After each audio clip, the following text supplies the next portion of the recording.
Astaghfirullahaladzim allazi la ilaha illa huwa. A'udzubika min syarri ma sana'tu wa laka bi ni'matika wa abu bizami fa'fili fa innahu subhanahu.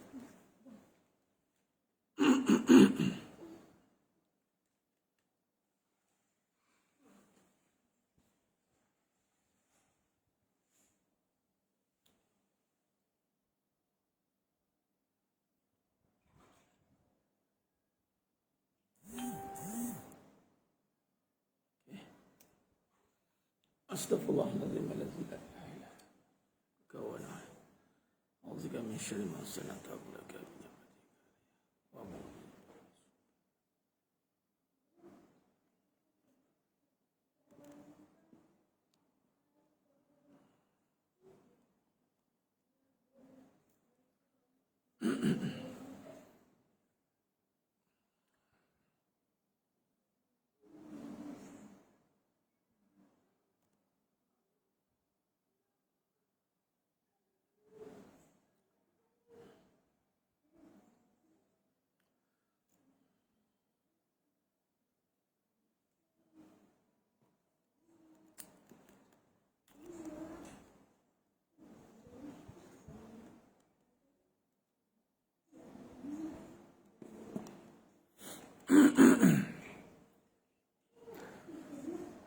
Assalamualaikum warahmatullahi wabarakatuh. Bismillahirrahmanirrahim. Innal hamdalillah nahmaduhu wa nasta'inuhu wa nastaghfiruh wa na'udzu billahi min shururi anfusina wa min sayyiati a'malina. May yahdihillahu fala mudilla lahu wa may yudlil fala hadiya lahu. Asyhadu an la ilaha illallah wahdahu la syarika lahu wa asyhadu anna Muhammadan abduhu wa rasuluh. Allahumma salli ala Muhammad wa ala ali Muhammad. Rabbi yassir wa la tu'assir bi tammin bil khair. Rabbi shrah li sadri wa yassir li amri wa hlul 'uqdatam min lisani yafqahu qawli. Wa la haula wa la quwwata illa billahil aliyyil azim. Wa la manja minallah illa ilaihi amma ba'du. Ayyuhal mu'minun ittaqullaha usikum wa iyaya bittaqwallah faqad fazal muttaqun. Sidang jemaah yang muliakan Ta'ala, mudah-mudahan kita semua tergolong dalam golongan hamba-hambanya yang benar-benar bersyukur. Amin ya rabbal alamin. Alhamdulillah, salam fina qalbu siri yang ke-44. Alhamdulillah, bicara lagi kita pada pagi ini insya-Allah dalam tajuk yang nak disentuh pada siri kali ini adalah jangan lalai. Ghafla, kelalaian ataupun jangan lalai. Baik. Suara boleh dengar suara? Allahumma salli ala Muhammad wa ala ali Muhammad. Audio visual tadi okey. Tadi ada gangguan teknikal sikit, dia terputus. Baik. Lepas saya bahkan pada sahabat kita yang lain insya-Allah. Baik, sekarang kita nak bincangkan pada kali ini topik jangan lalai. Kelalaian mengundang kepada kehancuran. Dalam satu kitab dia panggil Tanbihul Ghafilin, peringatan bagi orang-orang yang lalai. Jadi pada siri Firdaus Qalbu ni kita banyak lebih membincangkan atau menekankan dengan topik-topik yang kena dengan hati kita sebenarnya. Sebab kita nak membina satu jiwa yang kuat. Dan jiwa yang kuat ni perbahasannya satu je, taat. Bila kita taat, maka jiwa kita kuat. Itu saja. Cuma kupasan dia bagaimana? Bagaimana yang ditarifkan tentang taat. Kita nak tengok bagaimana terjemahan kehidupan kita. Daripada kehidupan itulah kita boleh terjemahkan ketaatan. Sebab ketaatan itu bukan sekadar perbuatan yang dilihat pada satu sudut saja. Sebagai contoh. Sebagai contoh, perbuatan katalah solat. Baik, solat betul dah. Solat betul dah. Solat itu tiang agama, imanuddin. Namun solat ini mestilah diterjemahkan dengan perbuatan yang kesan daripadanya itu fahsya wal munkar. Jadi orang yang solat itu sepatutnya orang yang mencegahkan diri dia daripada fahsya wal munkar. Fahsya ni hawa nafsu, menuruti kehendak hawa nafsu, dan kemungkaran, melakukan perbuatan-perbuatan yang dilarang oleh Allah SWT. Jadi bila sentuh tentang ketaatan itu, sudah pasti kita nak tengok kehidupan kita bagaimana. Dan topik kita pada pagi ini kita sentuh dalam masa yang ada ni, insya-Allah. Jangan lalai. Ringkas kan? Jangan lalai. Nampak ringkas, tetapi percaya atau tidak, setiap kehancuran berpunca daripada kelalaian. Itu je. Baik, ramai kita boleh bincang tentang masalah. Ngantuk pergi tidur, tak payah tulis kat situ. Apa tulis tapi mengantuk? Apa masalah? Lalai lah tu. Allah Akbar. Tentang macam ni tulis tapi ngantuk. Allah. Baik. Kelalaian mengundang kepada kehancuran. Ramai orang boleh cerita tentang permasalahan. Masalah itu, masalah ni. Kupas tentang masalah. Satu-satu cerita. Kadang-kadang masalah ni 30 tahun tak habis-habis cerita. Kan? Cerita masalah. Tapi berapa ramai yang kita nak kupas tentang punca masalah. Takut nak dengar punca masalah. Cerita bab penyakit, ramai orang cerita. Boleh cerita saya sakit itu, saya sakit ini. Oh, macam-macam lah kita cerita. Saya, dulu saya sakit. Ceritalah penyakit. Tapi punca penyakit, dia cerita. Takut nak cerita. Sebab apa? Kadang-kadang bila cerita punca ni kan, pecah temelang. Pecah temelang. Nampak? Jadi, bila sebut tentang ketaatan tadi, ketaatan tu adalah melaksanakan segala suruhan, meninggalkan larangan dalam kehidupan. Jadi ketaatan itu diterjemahkan pada melakukan suruhan dan meninggalkan larangan. Termasuklah suruhan-suruhan yang jelas pada hukum, yakni solat, puasa, zakat, haji, yakni rukun Islam, dan larangan-larangan yang utama. Apa dia larangan utama? La tusyrik billah. Jangan mensyirikkan Allah. Jangan mensyirikkan Allah. La tusyrik billah. Jadi, bila sebut tentang kelalaian ini, kita akan tengok dari sudut mana kita akan mula lalai. Nampak tidak? Percaya atau tidak, kelalaian itulah yang akan menggagalkan suruhan dan mengundang kita melakukan larangan. Betul tidak? Kelalaian ini akan membuat kita untuk mengambil mudah suruhan dan mengambil mudah larangan. Betul. Jadi, bila sebut kelalaian, apa itu kelalaian? Apa itu kelalaian? Lalai ini adalah apabila satu keadaan yang kita tidak lakukan mengikut suruhan yang telah ditetapkan. Lalai. Satu keadaan yang kita lakukan tidak mengikut sesuatu keadaan yang telah ditetapkan. Lalai. Contoh, kita bawa kereta. Bawa dah. Kita bawa kereta kan? Bawa kereta. Kelalaian kita itu adalah bukan sebab bawa tu, tetapi bawa tidak mengikut seperti apa yang telah ditetapkan. Apa dia bawa ditetapkan? Contoh, bawa melihat kiri dan kanan, depan dan belakang sekali-sekala. Tengok. Ni bawa kadang-kadang menonong bawa dah bawa betul lah bawa kereta dah, betul lah bawa kereta. Dia tak nampak kiri kanan, dia tak tengok kiri kanan, dia masuk dia bam kena. Contoh. Dia tak buat. Mengikut keadaan itu, dia tak buat. Dia dah berada lah. Macam contoh kita dah masuk dalam Islam. Tapi kita tak mengambil berat larangan. Kita dah duduk dalam Islam dah. Kita dah duduk dalam agama dah. Kita dah jadi orang beriman dah. Tapi kita tak ambil berat. Kita tak perhatikan apa yang faktor-faktor punca-punca yang buat kerosakan. Kita lalai di dalam memperkasakan ataupun menguatkuasakan apa yang disuruh dan dilarang. Nampak mudah. Kita dah bawa Islam dah. Hidup kita dah dalam Islam kan.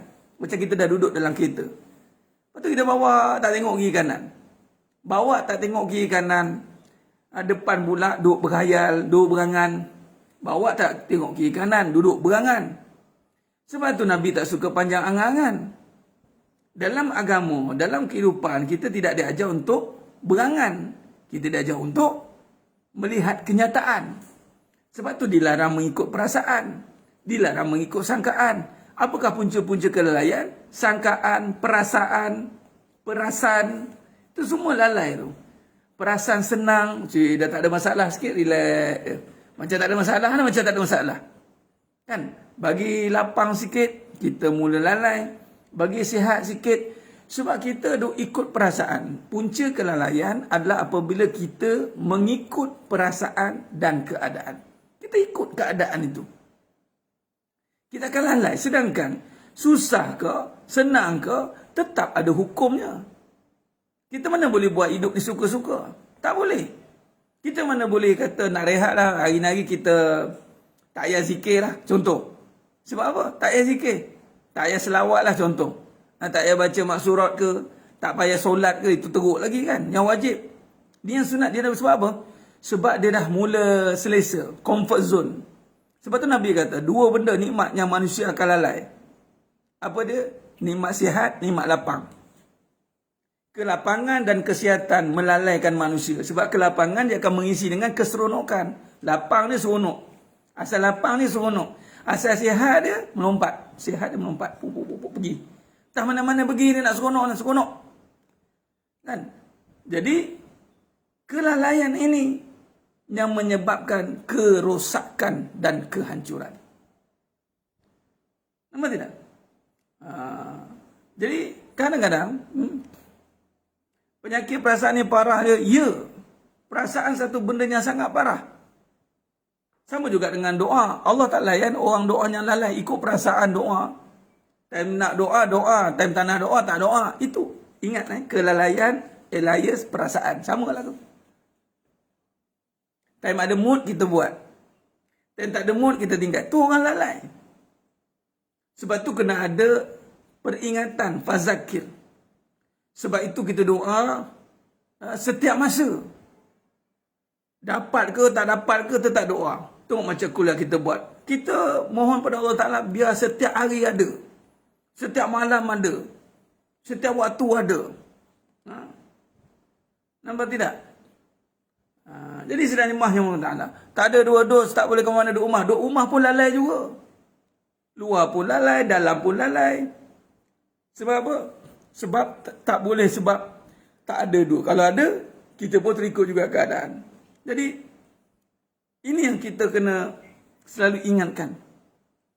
Sebab itu, cara nak keluar daripada kelalaian, itu mestilah ada satu je sifat untuk keluar daripada kelalaian. Apa dia? Penguatkuasaan. Itu saja. Penguatkuasaan. Sebab tu penguatkuasaan ini berlaku pada orang yang diberi mandat untuk melaksanakan penguatkuasa. Apa dia? Contoh seorang suami. Seorang suami, dia kena main peranan untuk memastikan diri dia itu menguatkuasakan suruhan. Mengingatkan ahli keluarganya. Tak kisahlah semua kalau dah okey ke, dah seronok ke, tak boleh. Hidup kita ni mesti kena ada peringatan. Sebab ini kita berada di zon merah. Dunia ni tempat tipu daya. Macam kita sedang berada di lapangan peperangan, tuan-tuan. Walaupun musuh tak nampak lagi, tapi kita kena sentiasa ingat alert, red alert. Sebab itu orang beriman, kata Nabi SAW, mafhum hadis ya. Kalau kau tahu apa yang aku tahu, Nabi kata, kau akan lebih banyak menangis daripada kau seronok. Nabi. Tapi memang Allah tak akan buka hijab kita lah untuk kita menangis tengok apa yang berlaku dekat dunia ni. Tetapi kita kena pendinding, kita kena, sebab tu dia panggil pagar, takwa, jaga. Jaga ahli keluarga. Jaga semuanya ada ni. Dengan apa? Ingatkan. Penguatkuasaan. Itu saja. Tak ada jalan lain. Nampak tidak? Ustaz, macam mana nak dijadikan badan lalai atau tidak? Apabila kita mula mengambil mudah suruhan dan larangan. Kita dah tak, orang kata, dah mengambil mudah. Ciri kita berada dalam kelalaian adalah kita mengambil mudah. Kita dah mula orang kata apa, mengambil, memberi muka kepada diri kita. Tak apalah, terlambat sikit, tak apa. Kita contoh kita. Sebab tu kena ada waktu amal. Contoh kita solat awal waktu. Tuan-tuan, kita lalai, bila kita lewat, kita tak rasa apa-apa. Itu orang lalai. Ingat. Sebab tu kita, kenapa lambat lagi? Kalau tak ada penguatkuasa ustaz ni, yang duduk tengah terpekik-pekik ni, inilah penguatkuasa. Sebab tu kena dekatkan dengan majlis ilmu. Kena dekatkan diri dengan peringatan. Majlis ilmu tu adalah peringatan demi peringatan. Orang beriman, dia suka diingatkan. Fazakir fa inna zikra tanfa'ul mu'minin. Kalau betul dia ni orang beriman, dia suka ditegur, dia suka diingat-ingatkan. Dia suka disuruh, dia suka dilarang.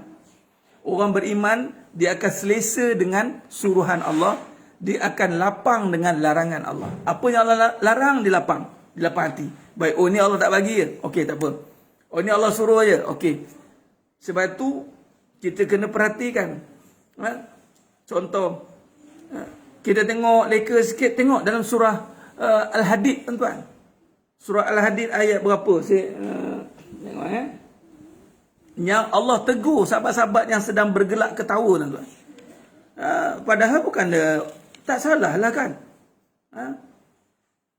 Dalam keadaan apa? Ayat 16 surah Al-Hadid. Ayat 16 surah Al-Hadid. Apa kata Allah? Alam ya'ni lil ladzina amanu an takhsha'a qulubuhum li zikrillah wa ma nazala minal haqqi wa la yakunu kal ladzina utul kitab. Ni asbabun nuzul ayat ni.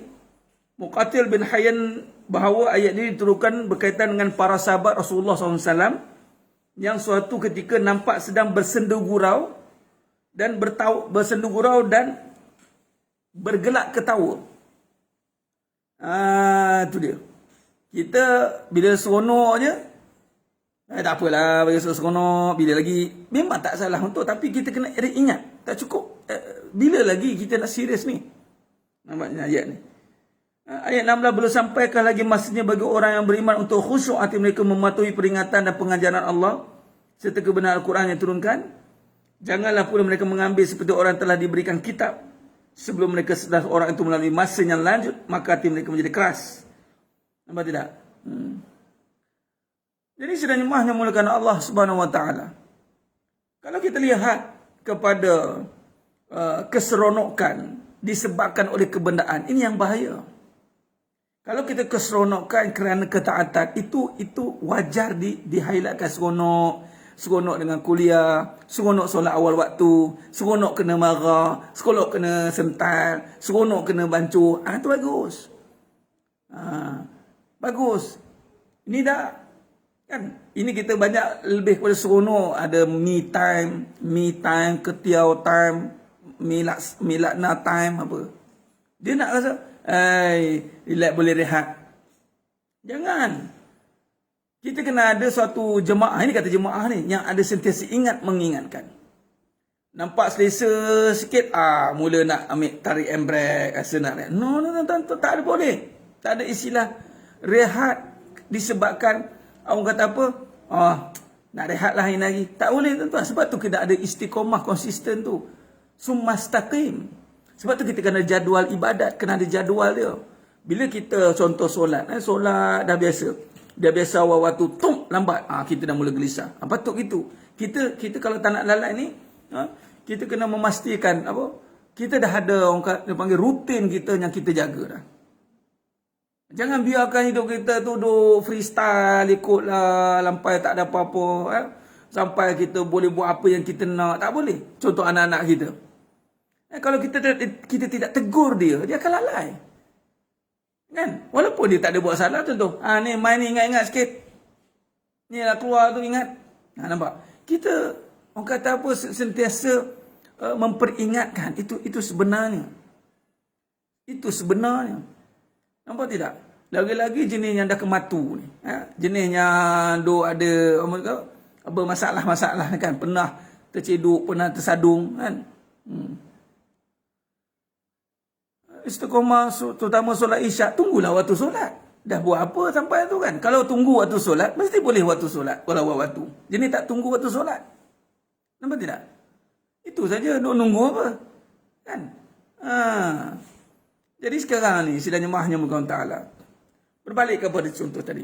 Jangan bagi muka, jangan bagi keselesaan pada diri. Sebab tu kata guru saya, orang guru Nizam kata apa? Jangan engkau senang lenang. Kita senang maka kau kena susah-susah. Kita dah senang ni, rumah tangga kita dah okey. Susah-susah lah tolong orang yang tak okey tu, bagi dia nampak macam seorang tu kan, macam tak ada pasangan dia. Ringanlah mulut bang, seorang tu bang, kita bantu dia bang, bagi abang tolong dia berkasih sayang contoh kan. Ni tak nak, dah lah bang, pernah jangan fikir-fikir masalah orang lah bang. Buat pening kepala je. Jangan. Dia kita keluarga bahagia kita je, kita je. Itu orang lalai. Orang lalai macam tu. Sebab tu dalam Islam dia panggil jamaah. Dia ada sifat, dia konsep kalbunia. Nabi kata mahfum hadis, orang kata ibarat binaan. Mukmin ibarat binaan. Dia tak boleh selesa di saat tengok ada saudara dia, ada keluarga lain, ada yang mengalami masalah. Sebab tu kita tidak boleh susah. Kita kena bersusah-susah. Kita tidak boleh susah. Sebab kita nak tolong orang yang susah. Dah kalau kita mau susah tu menyusahkan. Kita tidak boleh sakit sebagai contoh. Sebab kita nak tolong orang yang sakit. Kita kena sihat. Kan? Sebab kita nak berkhidmat. Itu namanya jaga kesihatan. Kan? Agak-agak tak boleh makan saman juga, tu yang kena pang sedah tu. Pang sedah baru teringat. Sebab tu adanya mau'izah, peringatan. Nampak tidak? Peringatan. Hidup kalau duduk dalam sentiasa ada peringatan, kita tidak akan berada di dalam kelalaian. Jadi beruntunglah orang yang Allah datangkan, itu namanya ditegur, dimarah. Beza marah untuk mengingatkan dengan marah sebab ada kesakitan. Dua benda berbeza. Jadi kita tidak boleh biarkan diri kita dalam keadaan susah. Kita kena mohon Allah senangkan kita. Supaya kita boleh bantu orang. Kalau kita susah, macam mana kita nak? Itu sebab kita kena bersusah-susah. Macam pernah buat je kerja dulu toko tu dah. Kan? Jadi kita kena bersusah-susah. Kalau tak nak lalai, jangan fikir diri kita je. Nabi SAW manfaatnya rahmatan lil alamin. Jadi suami yang tidak nak, orang lagi satu nak keluar pada kelalaian ni, dia kena pikul tanggungjawab. Dia tidak boleh lari pada tanggungjawab.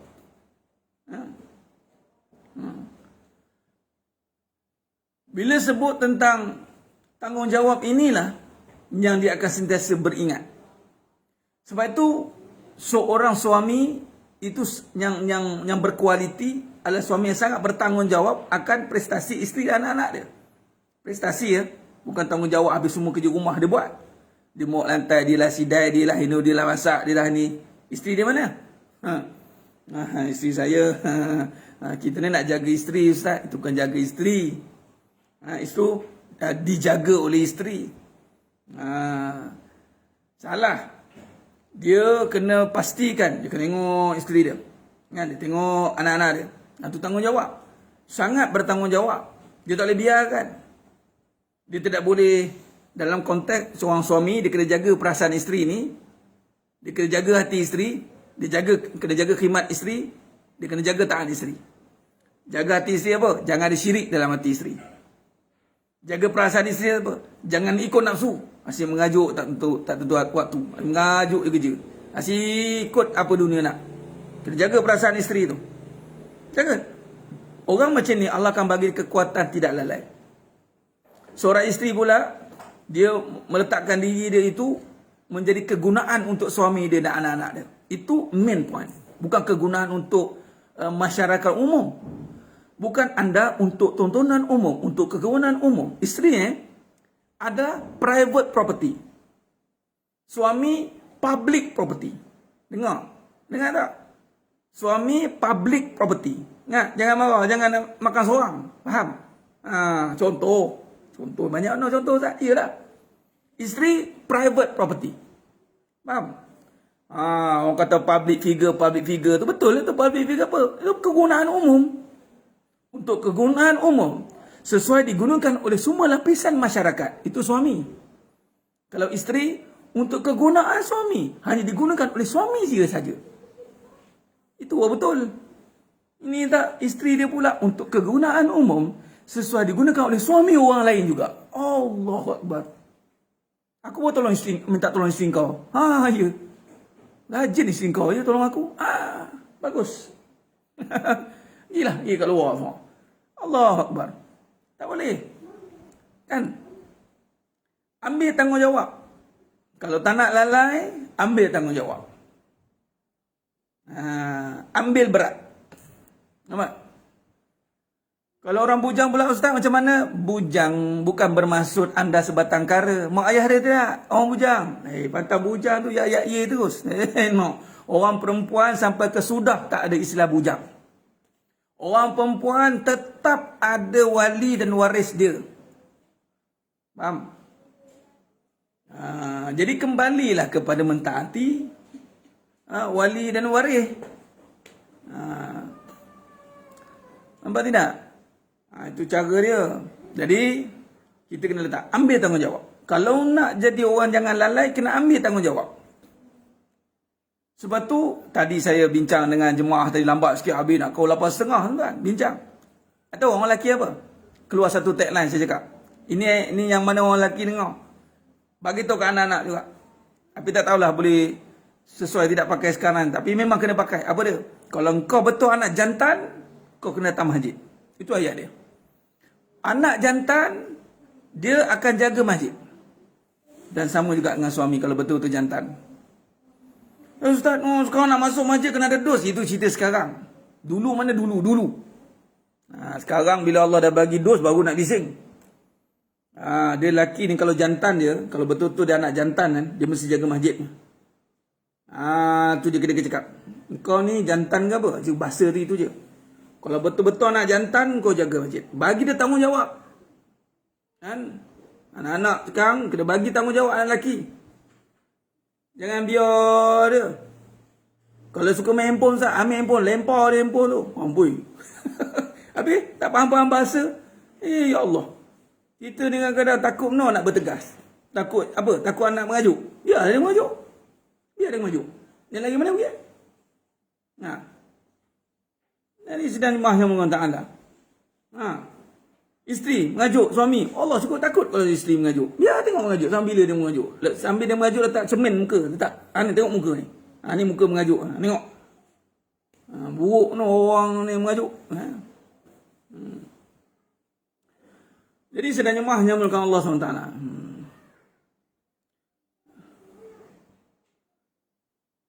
Isteri kena ambil tahu suami dia je. Jiran-jiran tu jangan. Yang kena ambil tahu jiran-jiran suami. Faham? Kokok lah sebelah tu ada yang kata ke balu ke janda ke. Kena ambil tahu lah. Tak adalah. Jiran ni suami. Dia sebenarnya lelaki. Tapi kalau ada isteri-isteri berjiran ke, tegur lah. Tegur siapa? Itu saja. Bukan nak ambil tahu. Kereta baru nampak. Itu bukan nak ambil tahu. Itu namanya aru biru. Faham? Habis semua sibuk. Dia bagi bertegur siapa. Tengok apa yang ada. Sehingga kan kalau masak kata Nabi, kalau bau tu, hantar kawan sebelah. Dia sekadar masak-masak lebih kan. Bagilah kawan sebelah. Faham? Anak lelaki pergi merempit, ambil getah paip, libas belakang. Itu dia. Itu dia ayat dia. Dah, kita duk cerita masalah. Punca anak merempit tu kenapa? Punca anak merempit tu apa? Kalau suami mengajuk, bagi suami mengajuk lagi senang. Timang dia. Timang-timang suami mengajuk dia. Kalau lelaki mengajuk, dia lebih dahsyat pada baby. Timang dia. Timang-timang lelaki yang mengajuk. Jadi sedang jemaah yang Allah Ta'ala. Kesiannya ada tu ustaz, boleh tak ada masalah. Anda tu ke tak ada tu. Sekarang ni, dia bukan anda tu ke apa ke. Kita ada tanggungjawab. Tanggungjawab kita kepada siapa? Balik kepada usul dia balik. Asal kita mana? Usul tanggungjawab kita mana? Itu dia.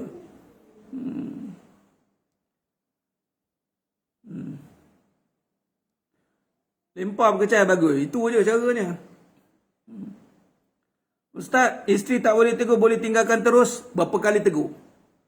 Nak tinggal terus tu berapa kali tegur? Kita ni tegur ada dua cara. Adakah tegur kita tegur dengan keadaan hati kita betul-betul nak mendidik, ataupun teguran kita itu teguran tidak puas hati?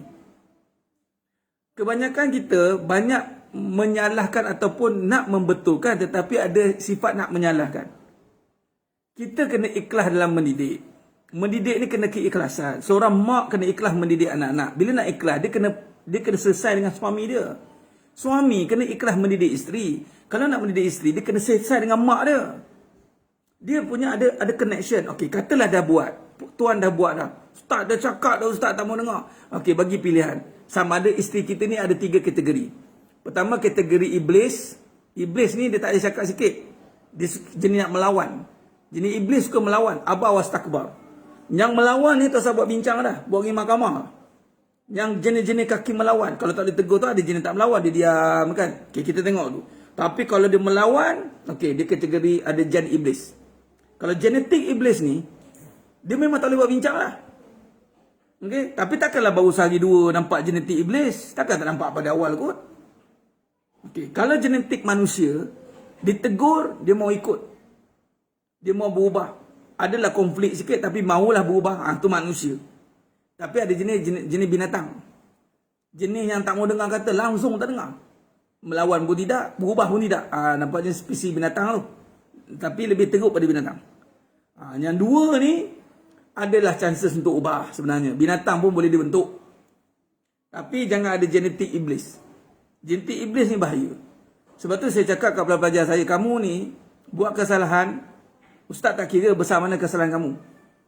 Sebab Allah Maha Pengampun. Tapi sekiranya kesalahan yang kamu buat nak mencabar maruah, nak lawan ustaz, ustaz akan berhentikan kamu 24 jam. Ustaz tak kira. Dia gitu. Jadi jangan nak melawan. Kalau isteri, kalau suami kena trace. Dia ni jenis macam ni, kaki melawan ke apa? Nampak? Jadi kalau kaki melawan, kaki menjawab, kaki nak tunjuk hebat, ini ada genetik iblis. Genetik iblis tak boleh buat bincang. Biarlah dia berubah kat tempat-tempat mana nanti. Dia ada hinggap-hinggap kat mana-mana nanti, menghinggap-hinggap ke ubah, tengoklah. Kalau kena buku dengan ruas, kenalah batang hidup dia. Kalau tak kena, macam itulah perangai dia. Sebab benda ni kena dibentuk dari awal. Sebab tu anak-anak daripada awal, kena ajar dia jangan melawan, jangan menjawab. Anak-anak daripada awal, kena ajar sami'na wa ata'na. Itu je cara dia. Jadi dikategorikan sebagai tak terdidik. Kalau tak terdidik, dia ni dalam rumah tangga jangan sampai ada meremehkan, mencabar maruah. Jangan sampai kalau cakap genetik iblis lagi kuat ustaz, okey lah tu. Lagi kuat maknanya adalah tu genetik dah. Bagi kata dua. Tu saja. Tapi kita kena letak dalam hati kita ni, kita kena, orang kata apa, kita jangan biarkan perkara itu berlarutan. Apa nak buat kalau kaki melawan untuk anak-anak ustaz? Lawan balik. Mana? Itu je ubat dia. Mak-mak ni, anak kaki melawan, lawan balik. Mari sini kau nak lawan mak kau. Mari sini. Minta maaf cakap. Saya cakap tu kan, ini cuma berurusan patutnya benda ni dari awal. Tapi dah besar panjang, kita pun tak fokus. Kita bukan masalah kita, masalah rumah tangga kita. Jadi kadang-kadang anak tu sempat naik kepala, naik tocang dia panggil. Sebab tu dia panggil apa? Dalam Islam, dia panggil litakdibi. Litakdibi ni, rotan ni dibenarkan litakdibi. Sebab tu dalam Islam, ketegasan itu menjadi teras. Apa dia? Hukum. Hukum ni tegas. Bukan keras, tapi tegas. Kalau dia sekarang dah mula melawan, bermaksud dia dah mula nak melanggar hukum. Jadi orang macam ni, dia tak boleh bagi muka sebenarnya. Kamu nak lawan, silakan mari sini lawan. Biasanya, kalau dia lawan dengan nafsu, kita lawan dengan kebenaran, dia akan kalah. Tapi kalau kita pada masalah, bergaduh lah.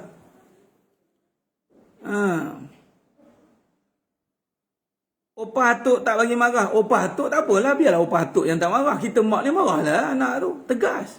Mana boleh dibiarkan. Itu saja. Saya tak nampak jalan lain. Sebab kita praktiskan kepada pembentukan nafsu. Sekarang kita cerita apa? Lalai ni dia pergi pada nafsu. Nafsu ni Dia kuat dalam bermain perasaan. Dia bila main perasaan, lama-lama dia akan memberontak. Dia lebih kasar daripada kita yang patutnya tegas. Lambat laun, orang yang ikutkan perasaan lalai ni, dia akan bertindak lebih kasar daripada apa yang kita sangkakan. Macam kita tengok anak melawan. Anda ingat kalau anak tu melawan, dia akan buat lebih dahsyat nanti. Sebab tu, orang kata apa? Cuba tengok, okey, macam ni kita ambil tamsil. Allah SWT. Allah SWT berhadapan dengan orang yang sombong ni macam mana agak-agak? Cuba tengok. Allah ada bagi muka. Tengok Fir'aun. Rapat Allah bagi. Namrud, rapat. Korun, rapat. Mana ada Allah bagi muka? Jadi kita tengok, kalau dia ni melawan, patutnya bukan lagi perbincangan. Melawan ni hukuman. Jadi laksanakan hukuman. Tapi kita lah kena ingat, di saat kita melaksanakan hukuman itu, pastikan diri kita ini betul-betul kuat dalam melaksanakan hukuman. Jangan kita pula jadi tak puas hati juga. Jenis bebel. Faham? Orang nak melawan, nak tak guna. Macam bapak kau tu. Ada melarat. Ini masalah ni. Patutnya kau melawan. Tahu tak Allah tak suka? Marah dengan nadanya. Benar-benar kita marah kerana Allah. Hati kita kena. Sebab tu kita jangan lalai. Saya memang tegas Ustaz. Baguslah si Terayu tegas. Tapi tegas tu jangan dengan suami pun dilibas. Faham? Tegas dengan anak-anak. Tapi dengan suami lembut gigi lagi lidah. Patut macam tu. Biar anak-anak tengok. Mi ni kalau dengan Abi melentuk habis. Baru dia tahu mak dia lembut sebenarnya. Kan? Tapi dengan anak mana? Ni dah tegas dengan anak. Bapak ni balik. Bapak yang mana? Dengan bapak-bapak dia kena tengking sekali. Nyanyi kawan, nanya Pak Karim. Pak Karim nyanyi dapat isinya tu. Patutnya tengah marah. Ya bang. Terus berubah. Ya bang. Makan bang. Tak terifek pun. Yang marah anak tadi tu tak terifek sikit pun. Betul. Nampak? Jadi sedang jemaahnya muliakan Ta'ala. Jangan beletih. Beletih jangan, bebel jangan. Tak guna. Itu akan membuat kelalaian. Mana yang suka mengajuk? Bila orang mengajuk memang muka macam jeruk. Yang buat pasal. Tak ada seri. Orang mengajuk muka tak ada seri. Make up lah macam mana pun. Allah tarik seri dia. Sebab mengajuk benda dunia. Kalau mengajuk, ya Allah mengajuk tak boleh baca Quran. Ya Allah mengajuk tak boleh zikir. Itu tak apalah. Berseri-seri wajah dia. Tapi biasa orang mengajuk sebab dunia. Muka tak ada seri. Make up lah macam mana pun. Tak ada seri. Dengan orang dunia boleh dah ditipu. Dengan orang yang kuat amalan. Dia tengok muka orang mengajuk ni. Langsung seri pun tak ada. Jadi sedang jemaahnya muliakan Ta'ala. Mendidik itu mesti. Ustaz macam mana nak kurangkan overthinking? Sekarang ni. Bila sebut overthinking. Itu kata tadi. Kita dah mula menjadi orang yang lalai.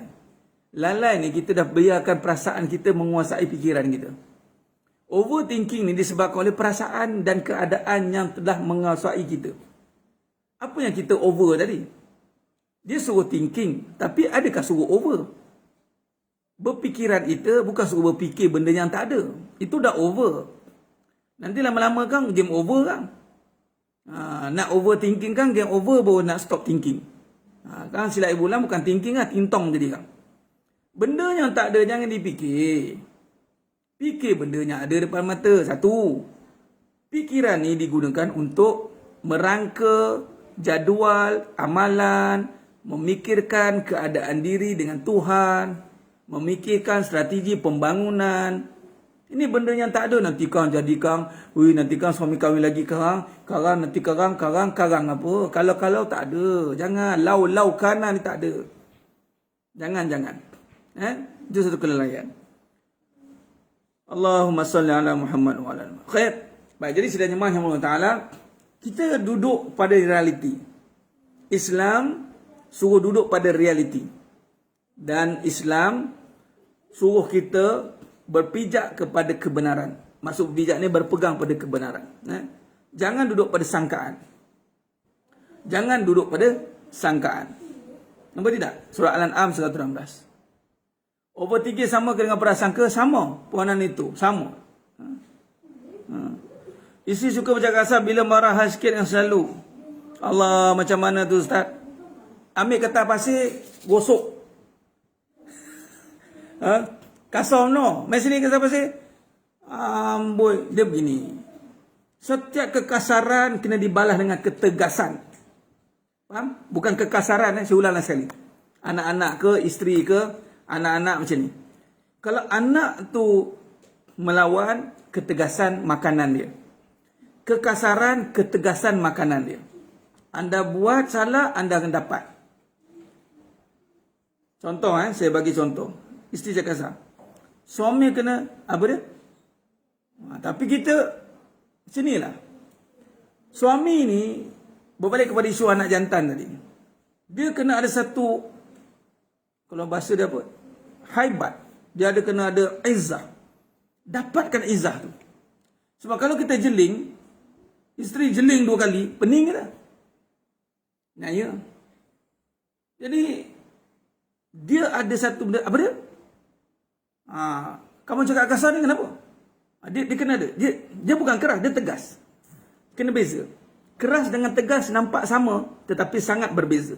Tegas itu mesti berdasarkan kepada nas.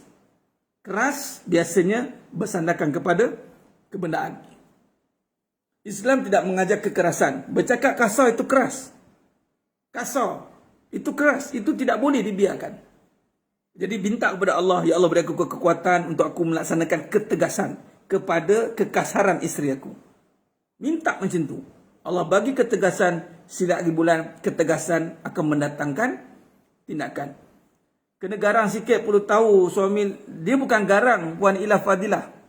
Dia digarang pun tak jadi. Kadang-kadang kita ni garang misal melentik macam ni. Tapi itu keras. Tegas ni, dia ada satu sifat untuk melaksanakan hukum.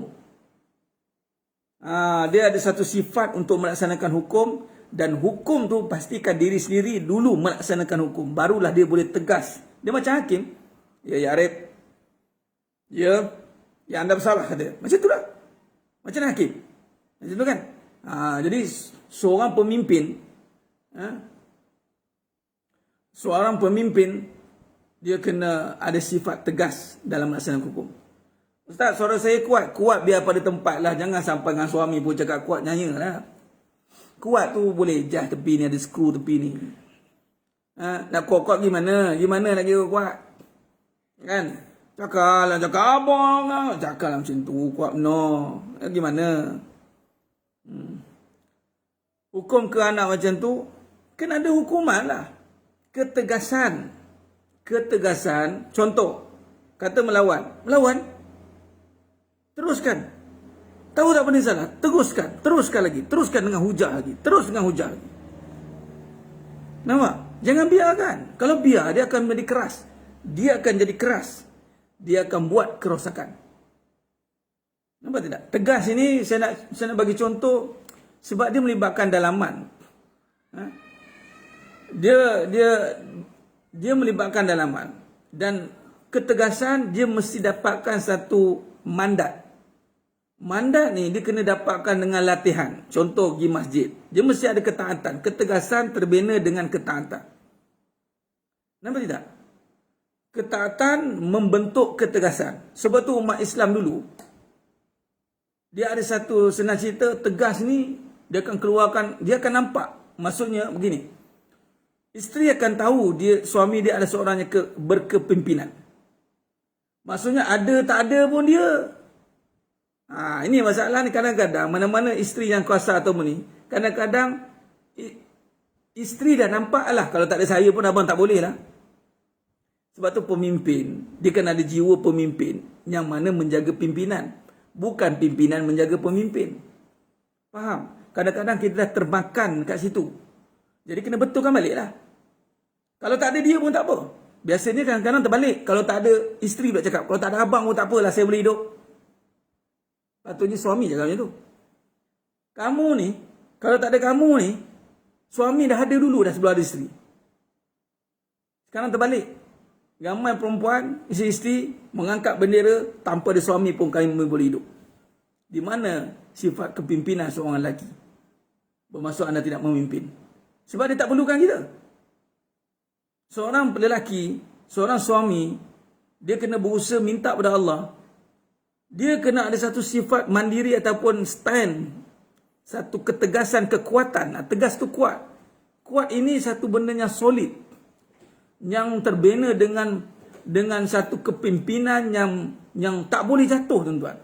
Dan ini mesti dibina dengan ketaatan. Contoh lagi dengan intan surullah hayan surukum wasabbit aqdamakum. Dia kena tolong agama Allah. Dia kena tolong Allah dengan konsep agama. Nampak? Jadi binalah. Sebab itu kadang-kadang isu anak ni, isu isteri ni, contoh beginilah, pemimpin ini dia ada masalah dengan pimpinan, berbalik kepada isu pemimpin dulu. Jangan pergi ke pimpinan dulu, pemimpin dulu. Sebab saya bercakap memang kita dalam bidang pimpinan, leadership. Dan tengok apa yang dibina dalam diri pemimpin. Jangan cerita isteri tak dengar kata, jangan cerita anak tak dengar kata. Tanya kenapa dia tak dengar cakap kita. Soalan itu mesti ditanam dalam-dalam. Kenapa dia tak dengar cakap aku? Ada satu hadis yang panjang. Nanti malam dia cerita. InsyaAllah, kalau saya ingat. Daripada Nauman bin Bashir. Daripada Sauban bin radhiyallahu anhu. Bukan Nauman bin, daripada Sauban radhiyallahu anhu.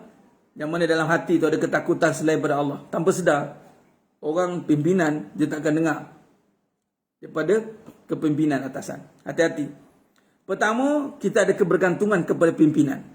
Sepatutnya seorang suami bergantungnya pada Allah, bukan bergantung pada isteri.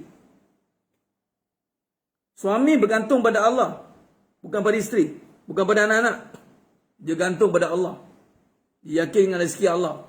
Dia yakin dengan kepimpinan yang ada. Nampak? Jadi, sifat perkara itu akan timbul. Permasalahan itu akan macam tadi lah. Ramai akan bercerita masalah, tapi dia tak tahu punca dia apa.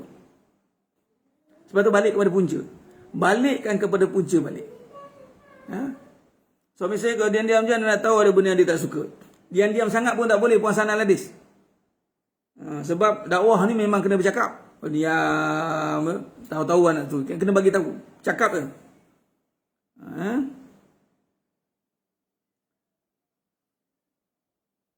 Pemimpin tak boleh nak pimpin sendiri, maka terpaksa cari ilmu. Benda tu bukan kena tunggu pemimpin tak boleh pimpin. Dari awal kena pimpin diri cari ilmu sepatutnya.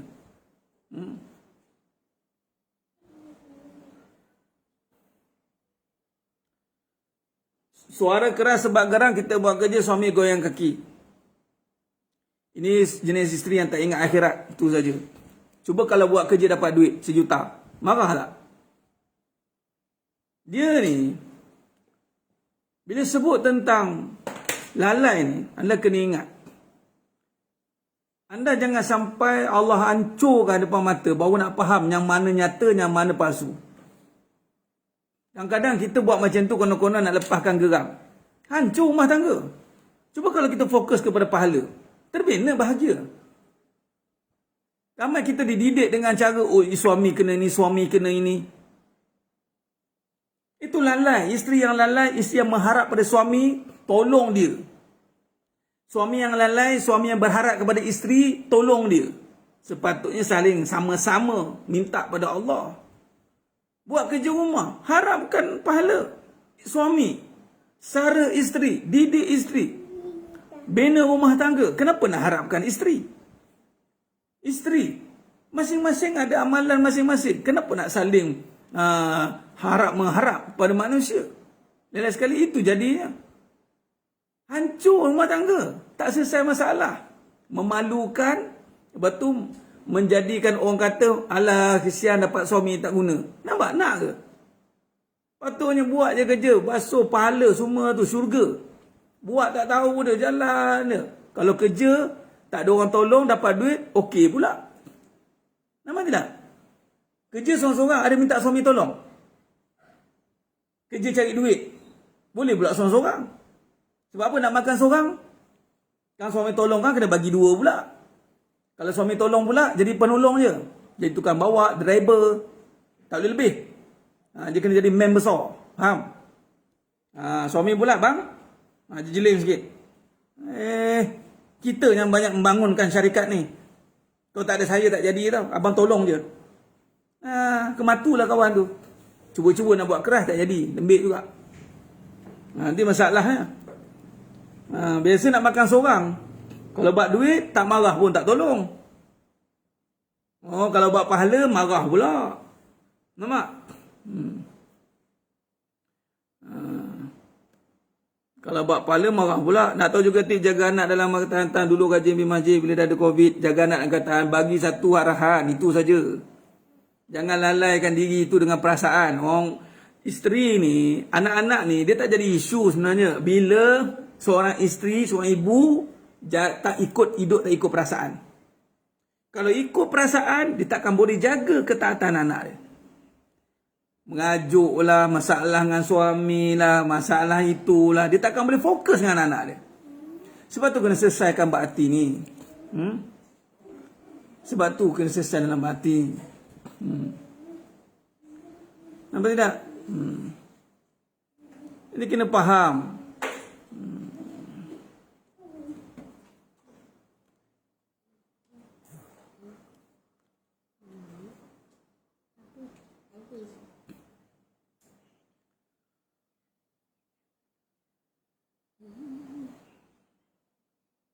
Baik, jadi senerjemah yang mulakan Allah SWT. Suami-suami yang dah tak jalankan tanggungjawab, Puan Zabidah Suluh, yang dah tak jalankan tanggungjawab, sama juga isu isteri yang tak dengar kata ni. Kita ada mahkamah, bawa pergi mahkamah habis itu. Okey? Bawa pergi mahkamah. Ni yang salah laku ni. Sebab dia begini. Semua ada tanggungjawab. Kalau dah tak nak tanggung, tak nak jawab, pulangkan balik. Itu saja. Sama juga semua. Macam mana kita tengok isteri. Saya ni akhir zaman semualah saya seru pada suami terutamanya. Jangan cepat nak cerita masalah soal isteri. Kelak terbuka kelemahan diri anda. Okey? Jangan cepat nak cerita masalah suami. Kelak terbuka pekung di dada sendiri. Jangan cepat. Tapi kalau dah bercerai tu, memang nampaklah kelemahan dia. Jadi betulkan saja. Jadi sebelum Allah hancurkan, disebab kelalaian kita, cari jalan untuk perkuatkan, perkemaskan sedaya boleh. Jangan orang cerita, dia tak dengar kata, dia tak mau dengar, anak tak mau dengar cakap, isteri cakap banyak kali tak mau dengar. Soalan dia, betul ke tak mau dengar? Yang bagi dengar Allah. Ke hati kita yang tertutup, bercakap tidak dari hati? Kadang-kadang kita bercakap sebab ada dunia dalam diri. Ada dunia dalam diri. Bercakap suami tak mau dengar, isteri tak mau dengar. Kita pun ada terpaut dengan kenikmatan dunia. Akhirnya kita rasa seronok dengan dunia. Kita dah seronok. Dari awal kan kita seronok ada. Dulu kan seorang. Bila ada isteri kan seronok. Semua isteri. Lama-lama isteri naik kepala. Lalu sekali kita pula suami, tak didik diri kita untuk jadi pemimpin. Tak kuatkan diri dengan masjid, tak kuatkan diri dengan solat, tak jaga. Sekarang baru nak jaga. Bila nak jaga, tengok-tengok dah dapat isteri dah kaki melawan. Salah siapa? Nak salahkan isteri? Itu cerita dia. Sama dengan anak-anak. Sibuk bergaduh dengan suami, sibuk tak puas hati suami tak tolong, Tengok-tengok anak buat masalah. Biasanya minta maaf saya cakap terang. Mana-mana yang suami isteri ada masalah, dia akan bermasalah dengan anak-anak. Bukan sebab perangai suami isteri tu, tapi isteri tak fokus nak didik anak-anak, suami tak fokus didik isteri. Sebab ada masalah. Bila suami tak fokus didik isteri, isteri tak akan boleh didik anak-anak. Sebab tu isteri dia kena keluar cari ilmu macam ni. Sebab tu stop daripada mencerita masalah. Berhenti daripada membesarkan masalah. Agak-agak tak boleh nak bawa, pergi bawa kepada autoriti, tutup kes dan mengakulah anda gagal mempertahankan tanggungjawab. Habis itu. Leraikanlah, bubarlah perkahwinan tu. Bubarkan dengan ambil satu kesedaran aku gagal. Jadi diberi peluang kahwin lagi, betulkan diri. Dan kita seorang contoh orang perempuan, kena renung juga, takkan saja Allah jumpa lelaki yang tak bertanggungjawab tiba-tiba nak jaga kita. Kalau betul diri anda tu mahal. Seorang isteri kalau betul-betul diri mahal, Allah akan datangkan orang yang betul-betul layak menjaga kita yang mahal ni. Ke dulu kita buat diri kita murah? Itu sajalah. Sama saya cakap kan. Kita kena cakap tu terang lah. Kadang-kadang kita letakkan diri kita murah dengan dunia, akhirnya kita jumpa orang lelaki yang tak hargai kita. Sebab rupanya kita pun tak hargai diri kita, tak letak pada agama. Jangan marahlah jumpa lelaki yang tak guna. Tu Tu sajalah, tanya dulu, aku hargai tak diri aku ni dengan agama? Sama juga dengan orang lelaki. Jangan marah kalau isteri tak respect anda. Anda respect tak agama? Anda respect tak suruhan Allah? Cek balik benda-benda macam tu, kena buat check up. Kalau dah buat pula, anda tak akan bercakap banyaknya. Orang kalau betul-betul jaga taat, Allah akan tundukkan orang sekeliling untuk dia. Sebab dia tunduk dengan agama, dia respect dengan waktu solat, dia respect dengan rumah Allah, dia respect dengan majlis ilmu, dia tak remehkan orang untuk majlis ilmu. Nampak tidak?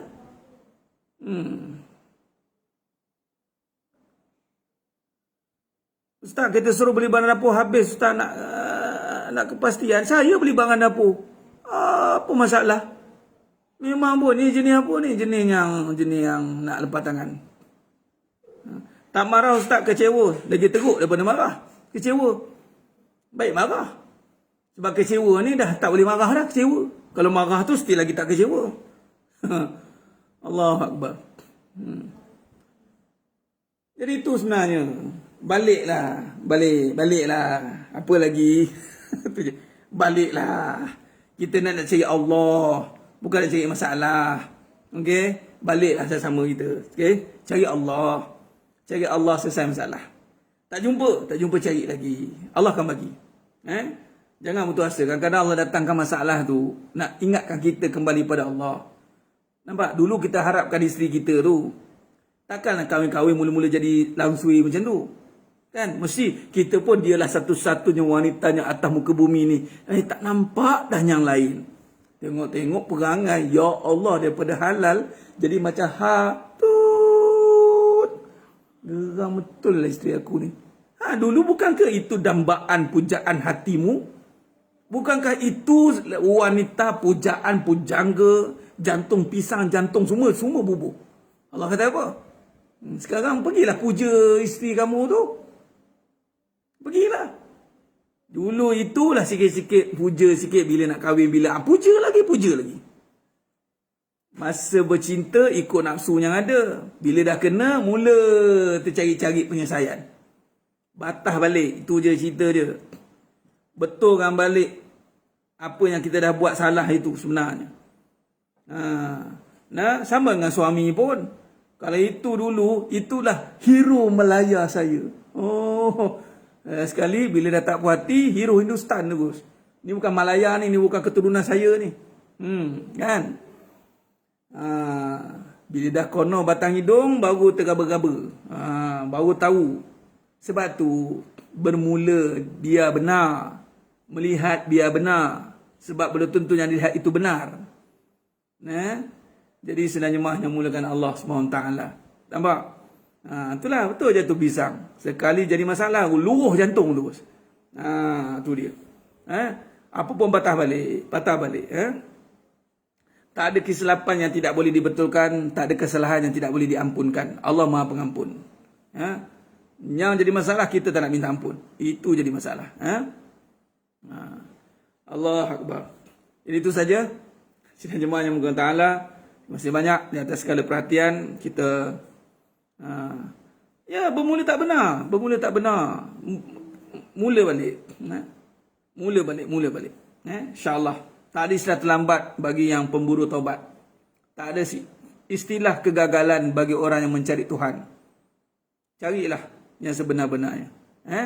InsyaAllah. Moga-moga Allah rahmati kita semua. Baik, itu saja. Minta maaf daripada saya. Atas kesilapan, salah kata, terlebih bicara, kurang kata, minta maaf. Hanya Allah Ta'ala saja yang boleh menyempurnakan perbahasan kita pada pagi yang penuh berkah, insyaAllah, sehingga kita bertemu lagi pada seri berikutnya.